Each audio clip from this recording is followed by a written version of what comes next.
Do you ever feel stuck, like you're living your life on autopilot? Are you ready to shift into high gear and reach the success you so richly deserve?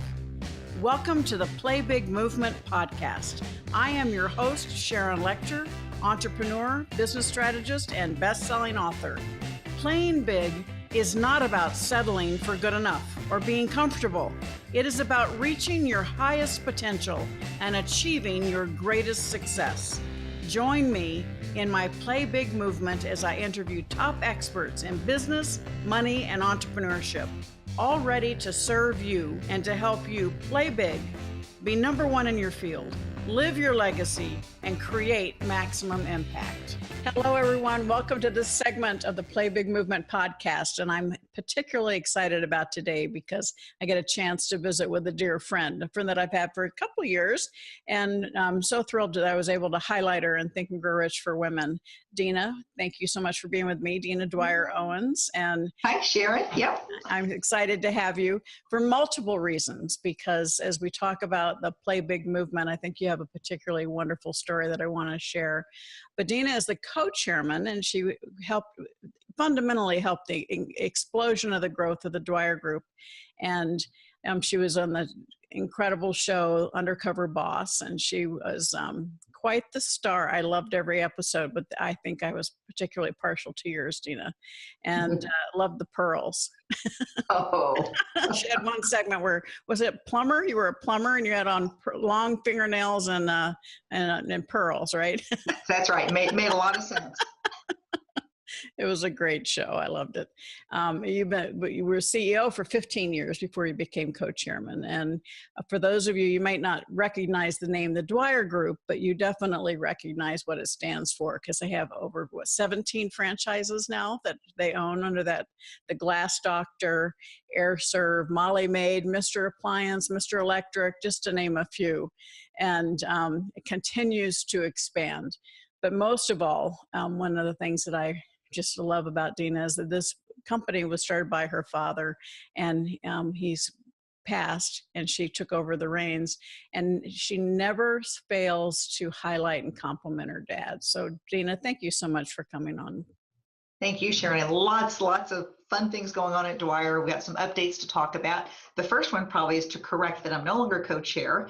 Oh. Our company has sold for the fourth time to a private equity partner. And I say sold, we like to hand select the people that we partner with. So now I still serve on the board, but I'm the brand ambassador for Dwyer. So I'm more on a part-time basis, but still loving what I feel like I do best at Dwyer, which has everything to do with cheering the team on. Well, you're living the dream, right? We talk about play big, and that's exactly what you've done. You grew your business to the point where you sold it not once, but now 4 times, right? So that's fantastic, because it's exactly what we want to talk about, and that is to do whatever it takes and understand the bigger vision of how you can expand. And I think of everybody that I interview, the one person that comes to mind all the time when I think about truly serving versus selling, it's you and how you run the Dwyer Group. Talk a little bit about your code of ethics and your code of conduct that you have. Yeah, well, thank you for that compliment. And one person can't do what we've done at Dwyer, as we all know. It takes an amazing team of people, but our team is propped up by the foundation of our code of values. So you mentioned that my father founded the company in 1981, and he was very clear about his beliefs and how he wanted to run the business. So he coined that, his code of values. Things like loyalty adds meaning to our lives. We believe we must re-earn our positions every day in every way. And when he died of a sudden heart attack, and he had just taken the company public, by the way, in 93, and he died in 94. At the young age of 60, one of our greatest fears as a management team was, how do we keep this culture special that Don Dwyer worked so hard to create, with the values really being the foundation. So we took his original values and we operationalized them. We created a set of values that we could hold ourselves accountable to and hold one another accountable to. So really, at the end of the day, it can't be about one person.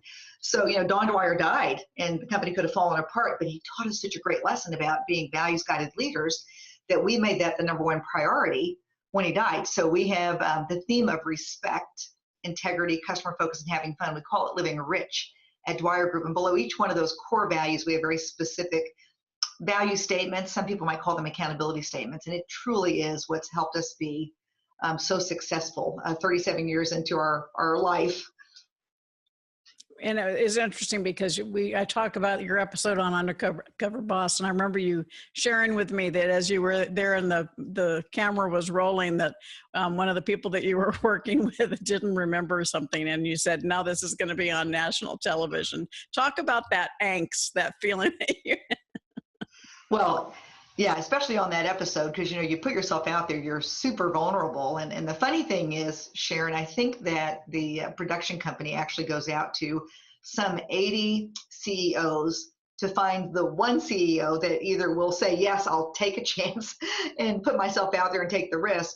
Because most of the companies I go after are Fortune 500 type companies who say, there's no way we're putting our CEO on this kind of a show and exposing possible challenges we have in our business. Well, we approached them because we said, what's the worst that can happen is we have to implement our code of values. So yes, there were a couple of occasions, one in particular where a franchisee was not following our system, did not necessarily come across as believing in our values. At the end of the day, he still is a very good franchisee, but there were a few systems that he wasn't following in our company. And he went back, and you better believe he put him in place after being on national television. And he does an incredible job. I just remember you sharing how you were feeling. You were on camera feeling like, oh no, this is going to be broadcast. This is going to be on national TV. I'm going to make sure we have to address this. Yeah.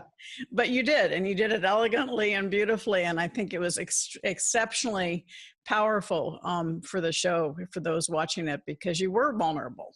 You acknowledged it, and you shared it. And so many others would have said, cut that out. I don't want that on the show. So yeah. No, as leaders, the truth is we have to be vulnerable. We can't really grow our businesses to the next level if we're not willing to take some risks, right? And that means being vulnerable. And I think that show, it is a reality show, but the truth is there's so much reality to what goes on in our business worlds, in our lives, that you're going to run into these issues that are embarrassing, and you got to figure out, how do I deal with this and do it right? And that's where the values come into play. So whether it's on a TV show or it's in real life every day, it's just, getting down to what is right. What's the right way to treat this particular situation, this person or these people that we're involved with. Well, and I know a lot of people listening and watching probably might be thinking, it's easy to say that as a leader, that you've got these code of conducts. But I had the pleasure and honor of speaking in front of Dina's annual convention a couple of years ago. And I will tell you that every one of them live and breathe it. It's just amazing. What an incredible group of people. So I compliment you, because you don't just talk the talk. Your whole organization walks it. So I congratulate you. We strive to. We're not perfect, but we have a high bar, and we work to live up to that high bar every day. Well, and you cover so many different industries. It's hard. That it's incredible to keep that kind of culture across all those different, technologies and expertise and different mindsets, particularly since some of them are not homegrown. I mean, some of them you actually bought as whole franchises, right? And then you have to work to get that culture through the organization. Talk about that a little bit. That plays into everything we do, Sharon, whether it's hiring a new associate to join Dwyer Group, because we've also grown our team of corporate employees by 35% in the last 4 years. That has everything to do with who we award a franchise to. So when we think about, who do we want to, it's not officially a partnership, but it is a really important relationship. Who do we want to team up with? Because this is kind of like a marriage. We're going to be together for a long time, and they have to be aligned with our values. It certainly has to do with the private equity groups that we team up with. I mean, we have to be very careful about who we're going to team up with, because this is who we are culturally. And if they're not a good fit culturally, we're going to have some challenges. And then, when we think about the employees in particular, which is what you were getting at, is how do we really work at keeping those values front and center? And it's all in the systems of how we do things at Dwyer, from the moment of interviewing somebody and talking about our values and how important they are to us, to the reviews that we do with our associates, to the surveys we do with our franchisees. We just completed a survey, and I love it. Our chief operating officer brought the results to me, and she said, this particular survey, last year we focused on 4 values. Mm-hmm. And then we came back and asked them how we had done in improving on those values, because there's always room for improvement. And the good news is the score is up. So we did intentionally focus on getting better at those particular 4 values that we thought were most important for that survey. And the franchisees have come back and said, yes, you have made some improvement. Can we make more improvement? Of course we can, but we've raised the bar. Yeah, always, always. And that's part of it. You can't, unless you can measure it, you can't know that you're actually improving it. So that's fabulous. So let's dial the clock back a little bit, because another conversation you and I had about when your father passed suddenly, and there you were standing in a position of being, going in to take over. You told me you had a little bit of opposition to some of the old guys, right? Yeah. So initially, I was VP of operations, and about almost 4 years into that, the public company board of directors that we had saw that we needed a change. We were actually losing money as a company at that time because we overinvested in our infrastructure after our founder's death, and we had to come back and we had to reduce some of our overhead. But one of the biggest mistakes we made after my father died is we put the guy who was in charge of franchise development in charge of the whole company. And not that he could not have done a great job at that in itself, but taking a guy who really understands franchise development out of development, sales went down. And we really suffered as a result of that. So they asked Robert Tunmeyer to go back into the role of heading up the franchise development team, and then invited me to be back then I was 35, the acting president and CEO. And there were a group of Mr. Rooters. That's one of our largest, actually our largest brand. It's a plumbing and drain cleaning company, and a bunch of very professional plumbers running really nice sized businesses took a straw poll and basically voted against me becoming the president and CEO. So I had to put the values at work when that happens. I basically asked to meet with him and just wanted to face the truth about what they were thinking. And the bottom line is what they were thinking was true. They said, number one, you've never run a company this size. They were right. Number two, you're not a plumber. They were right again. And I said, but here's what I am. I'm the customer. When you think about who do we serve every day with our businesses, the trades businesses, it's primarily the woman of the house. So who better to lead the company than the person who understands what kind of experience I want to have as a consumer? And I just asked him this particular ringleader, I said, please just give me 6 months. You can't keep bad mouthing me because I'm going to be putting out fires right and left. You need to support me and give me a chance to prove myself. If I don't prove myself, I'm the first one who will step down and say, let's find somebody different. I'm not the right person for the job. Well, he became my greatest cheerleader. And here we are. You mentioned I led the company for 15 years with a lot of great help, but he became one of those main supporters. And so your annual revenues over the time that you've been leading this company have been incredibly impressive from when you took over. And I know when I was there a few years ago, you were almost that year where you were going to hit $1 billion. So I know you're well over that now. So share what a woman-led company has accomplished. I know you have a huge team, but I just want to applaud you and I want to recognize you. So. Well, thank you. Well, I had, with the help of a lot of great people, gotten it to right at the $1 billion mark. But in the last 4 years, Sharon, I'm so proud of the team and what they've accomplished. I moved myself out of the role of CEO and president. You just have to know when it's time, and I knew it was time, and appointed Mike Bidwell, who had been with our company as a franchisee, an award-winning franchisee of multiple brands of ours, and moved him to the president CEO role. And in the last 4 years, teaming back up with the Riverside company, our initial private equity partner, that's another story in itself, came back and reacquired us. In the last 4 years, Mike has taken the company from about the 1.1 billion range to almost 1.8 billion. And we today truly are the largest values-guided leader of franchise businesses focused on repairing, maintaining, and enhancing homes. And so when you look back, when you actually won the trust and you became the real CEO, not the acting CEO, did you have this vision then for this company? Oh, it's so funny because you've got to always set, I call them targets instead of goals, but you've got to always set targets, put them in writing, and believe you can get there. So as we reach this milestone, getting the 1.7, 1.8 billion, I looked back on some of my target planning sheets from years ago, and back in 2007, I had written down by the end of 2018, we would be a $2 billion retail sales company. And we can get really close to that, maybe even pass it up, by the end of this year. It's going to be a lot of work, but with Mike Biddle as our CEO and this amazing team that we've got here at Dwyer, anything is possible. Well, that's fantastic. So That was 2007. You created these goals. That's amazing. Congratulations. So many of us, we may not be setting our goals in writing, and that's one of the things. If you can't put it in writing, how can you achieve it, right? So written goals. And we're going to have an incredible opportunity for those of you that are in the private Facebook group. And if you're not, go to the Play Big Movement with Sharon Lechter private Facebook group. So I'm going to have Dina come back and talk a little bit about more personal stuff and have that in the private Facebook group. But for those of you, please make sure you let us know how you feel about this. And if you want to hear more about the Dina Group, the Dwyer Group, Dina, how can they find you?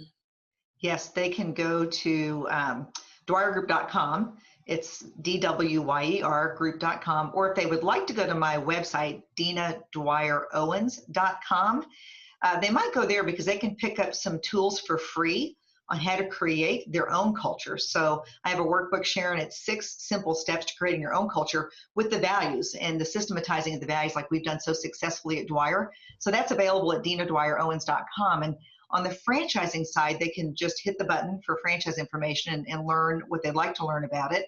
And we're happy to get on the phone with them if they really don't understand what it means to be involved in a franchise company. We'd love to orientate them on what that means, because we do have what we call white space. So it's basically inventory of exclusive territories around the world, but primarily in the US and Canada, where we're looking for great people. And I know that your viewers are the kind of people we'd love to have as franchisees. So if they're interested in franchise information, probably DinaDwyer-Owens.com. They can get some good free information on creating the kind of culture that we've worked hard to create at Dwyer, and also some franchise information and some discounts on our services. Yeah, absolutely. And I know you said you're kind of now in a part-time with the business, but I know that you're actually still working full-time on things that you love to do. So what else are you got yourself involved in these days, Dina? Well, the things that I love most, of course, are sharing the message of how values can really create value. And so I do a lot of speaking. I'm interviewed on a lot of podcasts on leadership as it relates to how do you build a successful business with values, and can they in fact translate into financial results? So that's kind of still the one thing I think CEOs wonder about. Can I really take what we've written here as core values in our strategic planning process and turn them into something that makes this company extra special? And I'm here to tell you, it is because of Dwyer's core values and our commitment to leading those values that's helped us become the company we are today. Again, we're a 37-year-old company that grew more than 100% in the last 4 years. We grew our enterprise value by 3.5 times, Sharon. That's not by accident. That is by attracting the people that we believe are aligned with our values, the franchisees we believe are aligned with our values, and teaming up with private equity partners. And by the way, we acquired 11 companies in the last 4 years. Those were companies that wanted to be part of our culture. So you talked about culture earlier, and you don't go out or we don't go out and buy companies that we think are not a cultural fit. They've got to be a company that we believe, their values may not be written the same as ours, but we believe culturally we walk hand in hand. And then over time, we want to earn their trust in believing that we truly do live these values, and then they'll come around to reciting them like we do and working hard to make decisions based on those values. Well, we've talked a lot about values today, but I think when you imagine this kind of organization as large as it is, and it's got so many different types, 17 different branded franchises among it, your success has also got to be on strong business systems. So talk a little bit about the importance of business systems in being able to really play big and to get to that point where it's exponential growth. It's funny, if we go back into the history of Dwyer Group, when my father thought about how do I build a really large organization that can benefit so many people, primarily helping them live the American dream that he cared so much about living himself. And franchising was the answer, because what a franchise company does is we take what's most important in business, we create systems around what's most important so that those systems can be replicated. So they're proven, right? They're proven systems for success. Every business needs to have those systems. Whether you consider franchising or not, doesn't matter. In your own business, you've got to systematize those operations so that when you hire a new associate, you've got to be able to train them to the system so that you can have that experience for the customer that you want to continually create. And that's what a franchise does. And if a franchisee comes in and follows those systems, they will have success. And that's really, when we talk about assets, that franchise system is a perfect example of the importance of even if you're not looking to franchise your business. In order to be able to scale or grow, you need to have business systems in place. And the beauty of a franchise is those systems are not only in place, but they've been proven successful. So it's, you think about, and I'm not sure, you may not like this term, but it's a cookie cutter plan for a successful way to operate your business that you can invest in and know that it has proven results. And so if you follow the guidelines and the core values, I'll add, you have the greatest opportunity for success. And that's the brilliance of the whole franchise system. And that's right. And cookie cutter is fine, because I think it is true. The other thing that a good franchise company does is provides the support then and helps the franchisee really learn those systems and work through the kinks, whatever challenges they might run into, because business is tough and it's more complex today than it's ever been. So we help try to take complexity. Yeah, take some of that complexity out of the business. But, and you mentioned the values, even think about that as a system. One of the reasons I think 95% of the companies in North America do nothing with their values once they've written them is because they haven't figured out, how do I implement it? How do I make it part of our DNA? And at Dwyer, we created a system around the values. So anytime we have a meeting of 3 or more of our employees or our franchisees, we actually begin the meeting by focusing on the values. Sometimes we'll read all 15 values, Sharon, and it's important because it's that deep breath of reminding ourselves, this is who we are. This is how we are to respond and treat others.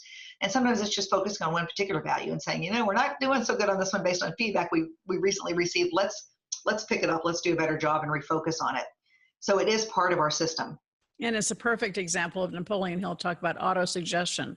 It's, even though it may sound like something that you're reciting, it's actually still embedded in there, and you're refreshing it and re-engaging the thought process of those values. So I think it's fabulous. That makes me smile, because you said earlier, some of the businesses we're in are very challenging types of industries and very diverse. So one of our core values is speaking calmly and respectfully without profanity or sarcasm. Now, not all plumbers and electricians and appliance repair people use profanity, but in the trade, sometimes you have some bad habits of profanity. And so that auto-suggestion of, we live our code of values by speaking calmly and respectfully without profanity or sarcasm is a great reminder. And it does trigger the auto-suggestion. Wait a second, you just use profanity. Don't you have a value against that? Yeah, I think you talked to me about something that you implemented in your office about that too, right? The beep system, yeah. So anytime anybody was violating a value, they had the right to give a beep, no matter who it was in the organization, what level it was. Everybody had the responsibility and the right to beep anybody in the company if they were violating a value. Imagine each of you, if you had that system in your office, how would that go? But first, it's important to create those values. So Dina, thank you so much for being with us today. And as always, I love every opportunity I can to see you and interact. And I look forward to really continuing to applaud your success and know that you're still making a huge impact, because in the Play Big movement, it's talking about being #1 in your field, which obviously you have become, living your legacy, which is what you do every day, the people that you touch and the lives that you touch, and creating maximum impact. So there's nobody that embodies the spirit of this Play Big movement more than you. So thank you so much for being with us today. Thank you, Sharon. Thanks for being a mentor. Hold on, we're going to go into another segment. So sign up for that private Facebook group as we continue having this conversation. Thank you for listening to this segment of the Play Big Movement podcast. Please subscribe to iTunes and leave us a review, as well as join us in other areas of social media, Twitter, Instagram, and LinkedIn at Sharon Lechter, and for Facebook, author Sharon Lechter. Thank you so much and have a fabulous day.